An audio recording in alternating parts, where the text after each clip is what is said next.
ചന്ദ്ര എവിടെ? ഇവിടെ ബാക്കിലോട്ട് ബാക്കിലോട്ടോ. ഇവിടെ സെയിം അവസ്ഥ.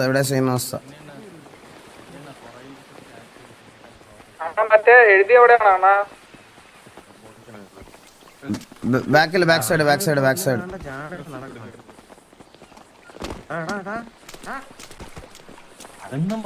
അല്ലേ? എടാ എല്ലാവരും ഉണ്ടായിരുന്നു, ബാക്കിയെല്ലാവരും ഉണ്ടായിരുന്നു.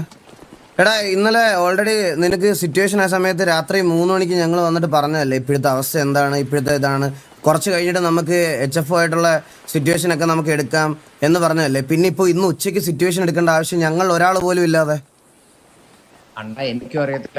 ഞാൻ ഇതേപോലെ സിറ്റിയിൽ കയറിയ സമയത്താണ് എന്നെ വിളിച്ചിട്ട് എന്നെ ലൊക്കേഷനിൽ കൊണ്ടുപോയത്. അപ്പൊ കണ്ട സമയത്ത് അത് ഞാൻ തന്നെ എന്തായാലും വന്ന സിറ്റുവേഷൻ ആയതുകൊണ്ട് അവിടെ തന്നെ തീർക്കാം. പിന്നെ ഞാൻ അന്നേരം ചെയ്തു പോയതാ, മനസ്സിലായില്ലേ? അല്ല അങ്ങനെ ചെയ്യേണ്ട ആവശ്യം എന്താ? അണ്ണാ അന്നേരം അങ്ങനെ ചെയ്യണം തോന്നി അങ്ങ് ചെയ്തിട്ടുണ്ട്. അല്ല നീ ഗ്യാങ് മെമ്പർ അല്ലേ? അതെ അണ്ണാ, ഗ്യാങ് മെമ്പറാണ്. ആ സമയത്ത് നമുക്കൊന്നും ചെയ്യാൻ പറ്റത്തില്ല. അതെന്താ ചെയ്യാൻ പറ്റത്തില്ല? നമ്മൾ ഇത്രയും പേര് ഇന്നലെ നീ 3 മണിക്ക് വിളിച്ചിട്ട് പോലും ഞങ്ങൾ വന്നില്ല. അപ്പൊ പകല് വരത്തില്ലെന്ന് തോന്നുന്നുണ്ടോ? എന്താണ് കേട്ടില്ല? അല്ലാണ്ട് ഞാൻ അറിയുന്നില്ലല്ലോ. ഇതെന്താണ് ഞാൻ അറിഞ്ഞിട്ട് പോയാണ് കാണണം പറയണത്. ഞാൻ നേരെ കേറി എന്നെ വിളിച്ച് ഇന്ന ലൊക്കേഷൻ. ഇല്ല ഞാൻ അങ്ങനെ ഒന്നും പറഞ്ഞില്ല സാർക്ക്. നീ ചില്ലായിട്ട് സംസാരിക്കേ. ഞാൻ അങ്ങനെ ഒന്നും പറഞ്ഞില്ല. അല്ലണ്ണ ചില്ലായിട്ട് സംസാരിച്ച ഞാൻ ആ ടൈമിൽ എനിക്ക് അങ്ങനെ ചെയ്യാൻ തോന്നി അത് ചെയ്തെന്ന് ഞാൻ പറഞ്ഞത്, മനസ്സിലായില്ലേ? അല്ലാതെ ഞാനൊന്നും ചെയ്തിട്ടില്ലല്ലോ. അല്ല ഗ്യാങ് മെമ്പേഴ്സിന്റെ ഇൻവോൾവ്മെന്റ് ഇല്ലാതെ ഗ്യാങ്ങിന്റെ പേര് വെച്ച് എങ്ങനെയാണ് വേറൊരു ഗ്യാങ്ങിനോട് ഫൈറ്റ് എടുക്കുന്നത്? അല്ലാതെ അതാണ് എന്റെ ചോദ്യം. എടുത്തിട്ടില്ലല്ലോ അണ്ണാ. HF പിടിച്ചോണ്ട് TV എന്നും പറഞ്ഞിട്ട് നിന്നെ പിടിച്ചോണ്ട് പോയേ. അത് കഴിഞ്ഞിട്ട് പിന്നെ HF പിടിച്ചോണ്ട് പോയപ്പോ TV എന്ന് പറഞ്ഞല്ലേ കൊണ്ടുപോയത്? അല്ല പിന്നെന്ത് സിറ്റിസൺ ആണോ? അല്ലല്ല, എന്നെ അവിടെ കൊണ്ടുപോയ സമയത്ത് അവിടെ ഇതാക്കിയ സമയത്തും സിറ്റിസൺ ആയിട്ട് തന്നെ നിന്നിരുന്നത്. സിറ്റിസൺ ആയിട്ട് തന്നെ എന്നെ ഇതാക്കിയത്. അന്നേരം ഞാൻ ഗ്യാങ് ആണോ ഇതാണെന്നൊന്നും അവർക്ക് അറിയത്തില്ല. അല്ല എങ്ങനെയാണ് HF ആയിട്ട് സിറ്റുവേഷൻ ആയെന്ന് ജസ്റ്റ് ഒന്ന് പറഞ്ഞേടാ. അണ്ണാ ഇന്നലെ ഞാൻ അണ്ണന്റെ മുമ്പ് വെച്ചില്ലാണ് ഫുൾ എക്സ്പ്ലെയിൻ ചെയ്ത് പറഞ്ഞത്. അല്ല ഒന്ന് പറഞ്ഞു, എനിക്കിപ്പോ കേൾക്കണം പറഞ്ഞത്. അല്ല എനിക്കിപ്പോ എന്താ സിറ്റുവേഷൻ ഒന്ന് എക്സ്പ്ലെയിൻ ചെയ്യാൻ പറഞ്ഞാൽ പറ്റൂലേ? പറ്റും. അപ്പൊ സിറ്റുവേഷൻ എക്സ്പ്ലെയിൻ ചെയ്യാം.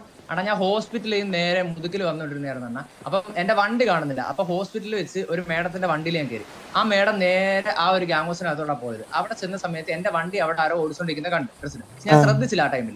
അപ്പൊ നേരെ ഞാൻ എന്നെ മേഡം നേരെ മുതുകിൽ കൊണ്ടിറക്കിയ സമയത്ത് ഞാൻ വണ്ടി ട്രാക്ക് ചെയ്ത സമയത്ത് ഹോസ്പിറ്റലിന് മറ്റേ ഗ്യാങ് ഹൗസിനകത്താ കണ്ടത്, ആ ഒരു ബിൽഡിങ്ങിനകത്ത് കോമ്പൗണ്ട്.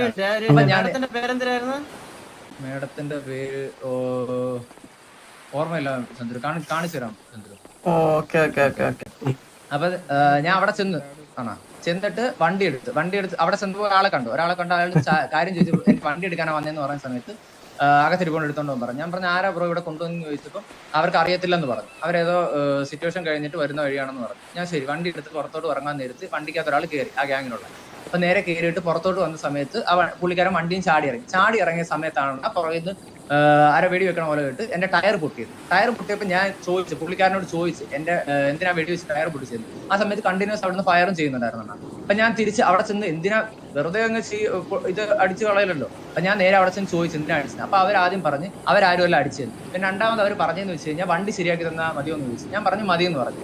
പിന്നെ അതിനുശേഷം വേറൊരാൾ വന്ന് സിറ്റുവേഷൻ എന്തോന്ന് എക്സ്പ്ലെയിൻ ചെയ്താൽ പറഞ്ഞു. അപ്പൊ ഞാൻ പുള്ളിയെടുത്ത് കാര്യം ചോദിച്ചുകൊണ്ടിരുന്ന സമയത്ത് നിനക്ക് വണ്ടി ഇതാക്കി തരത്തില്ലെന്ന് പറഞ്ഞ് വണ്ടി എടുത്തുകൊണ്ടിട്ട് കത്തിച്ചു, വെടി വെച്ച് പൊടിച്ച് കത്തിച്ചു. ഞാൻ ചോദിച്ചു എന്തിനാ ബ്രോ ഇങ്ങനെ ചെയ്യുന്നതെന്ന് ചോദിച്ചപ്പോൾ പറഞ്ഞ ഇതിങ്ങനെ ചെയ്യും, ഗ്യാങ് ഹൗസ് ആണ് ഇങ്ങനെയൊക്കെയാണെന്ന് പറഞ്ഞിട്ട് കുടയൊന്നും അടിക്കേണ്ട നീ പോകണമെന്ന് പറഞ്ഞു. അപ്പൊ ഞാൻ തിരിച്ച് വെളിയിലോട്ട് ഇറങ്ങിയ സമയത്ത് എന്റെ ദേഹത്ത് ഫയർ ചെയ്തു. അപ്പൊ ഫയർ ചെയ്ത് എന്തിനാണ് തിരിഞ്ഞ് ചോദിച്ച സമയത്താണ് എന്നെ അടിച്ചിട്ടത്. ഇതായിരുന്നു സിറ്റുവേഷൻ. അപ്പൊ അത് കഴിഞ്ഞിട്ട് അത് കഴിഞ്ഞിട്ട് ഞങ്ങളുടെ ഇൻവോൾവ്മെന്റ് ഉണ്ടായിരുന്നല്ലോടാ. അത് കഴിഞ്ഞിട്ട് ഞങ്ങളുടെ ഇൻവോൾവ്മെന്റ് ഉണ്ടായിരുന്നു. ഞങ്ങൾ നിനക്ക് വേണ്ടി സംസാരിക്കാൻ വന്നില്ലേ? വരാത്ത ആൾക്കാരാണേ ഓക്കെ.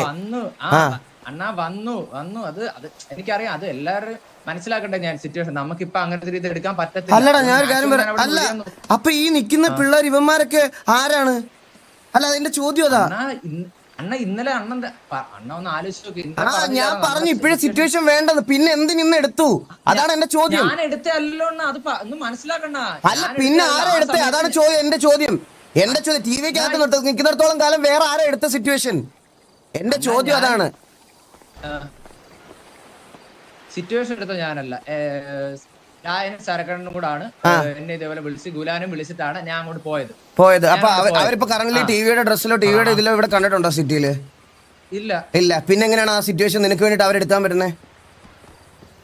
അതെനിക്കറിയത്തില്ല. അത് അറിയത്തില്ലെങ്കിൽ അത് പറയണം. അപ്പൊ ബാക്കിയുള്ള മെമ്പേഴ്സിനോടാണ് എന്റെ ചോദ്യം. ഈ ചെയ്തത് ശരിയാണോ? അണ്ണാ ഞാൻ ഗ്യാങ് ആയിട്ടല്ലോ. അല്ല, ഈ ചെയ്തത് നിങ്ങൾക്കൊന്നും ബാഡ് അടിച്ചില്ല മെമ്പേഴ്സ് ആർക്കും.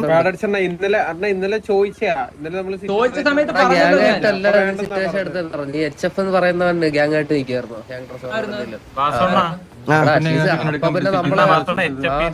ഞാൻ എടുത്തല്ലോ, മനസ്സിലായില്ല. ഞാൻ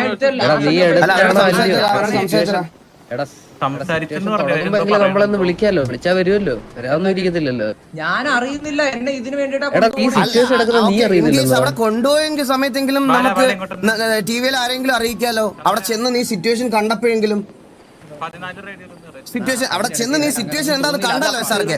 അല്ല, സിറ്റുവേഷൻ എന്താ കണ്ടല്ലോ, അപ്പൊ നമ്മളെ അറിയിക്കാവോ? എന്താ ഏതാ കണ്ട് ആ സമയത്ത് എനിക്ക് അങ്ങനെ തോന്നിയാണ്, അവിടെ തീർക്കാൻ തോന്നി. നിങ്ങൾ അപ്പൊ അത് ഞങ്ങളുടെ ഗ്യാങ് റൂൾസിന് എതിരാണ്. സോ തൽക്കാലം എന്തായാലും ഞാൻ നിന്നെ ടിവിയിൽ സസ്പെൻഡ് ചെയ്യുവാണ്. നോ ഗ്യാങ് അസറ്റും കാര്യങ്ങളൊന്നും യൂസ് ചെയ്യാൻ പറ്റത്തില്ല. ഞാൻ പറയുന്നത് വരെ എന്തായാലും ടി വി ഗ്യാങ്ങിൽ നിന്ന് സസ്പെൻഡ് ചെയ്തേക്കാണ്. എന്തിന്റെ പേരിലാണ് സസ്പെൻഡ് ചെയ്യാൻ? കാരണം ഞങ്ങൾ എന്തിന്റെ പേരിലാണെന്ന് ഞാൻ പറഞ്ഞുതരാം. പറഞ്ഞു കേട്ടോ. ടിവിയിലെ മെമ്പേഴ്സ് ബാക്കി ഇത്രയും പേർക്ക് നല്ല ഫീൽബാഡ് ആയി. ഞങ്ങൾ ഇത്രയും പേര് ഇവിടെ ഉണ്ടായിരുന്ന സമയത്ത്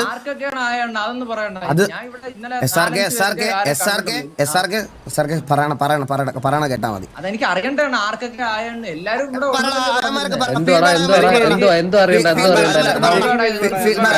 എല്ലാവർക്കും ഫീൽബാഡ് ആയി. ഗ്യാങ്ങില് നമ്മൾ ഇത്രയും പേരോട്ട് നീ ഒരുത്തരെ വിളിച്ചോ? നീ ടിവി ആയിട്ട് 5 പേര് ഓക്കെ എന്നാ 5 പേരെ വിളിച്ചോ? നീ 5 പേരെ വിളിച്ചോ? 3 മണിക്ക് 5 പേര് വന്ന് ചെറുതാണോടാ? ഗ്യാങ് മൊത്തം 10 പേരേ ഉള്ളൂ, അതറിയാം എനിക്ക്. ഗ്യാങ് മൊത്തം 10 പേര്, 5 പേര് വന്നില്ല നിനക്ക് വേണ്ടി 3 മണിക്ക്. പിന്നെ നീ എന്താ ഇങ്ങനെ ചോദിക്കുന്നേ? എനിക്ക് ലോജിക്ക് മനസ്സിലാവുന്നില്ല നീ പറയുന്നത്.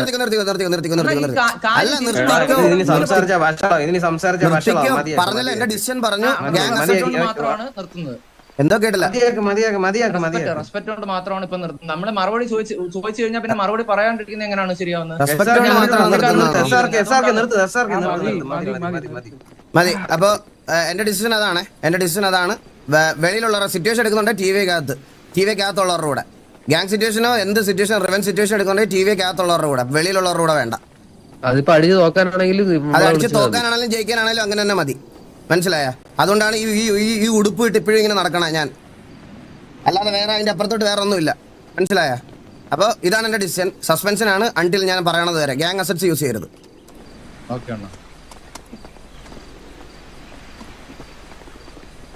പക്ഷെ എനിക്ക് അതിൽ കൂടുതൽ വേറെ ഒന്നും ഇത് ചെയ്യാനില്ല. എനിക്ക് സത്യമായിട്ട് ഞാൻ സീരിയസ് ആയിട്ട് പറയാണ്. ആകെ ഞങ്ങൾ 10 പേരെ ഉള്ളു ഗൈസ്. വെളുപ്പിന് 3 മണിക്ക് ഞങ്ങൾ 5 പേര് ഞങ്ങൾക്ക് കയറാൻ പറ്റുന്നവരെല്ലാം ഞങ്ങൾ കയറി. അതിൽ കൂടുതൽ എനിക്ക് വേറെ ഒന്നും ചെയ്ത് കൊടുക്കാനില്ല ഗൈസ്. എനിക്ക് ഞാൻ പറഞ്ഞല്ലോ നിങ്ങളുടെ മുമ്പിൽ, എല്ലാവരുടെയും മുമ്പിൽ വെച്ചിട്ട് എനിക്ക് എൻ്റെ കൂട്ടത്തിലുള്ള പിള്ളേരെ ഇങ്ങനെ കൊണ്ടുപോയിട്ട് ഓരോരുത്തന്മാരെ കൊണ്ടുപോകുന്ന സമയത്ത് അടിക്കാൻ ആളില്ലാതെ നിൽക്കാൻ പറ്റത്തില്ല.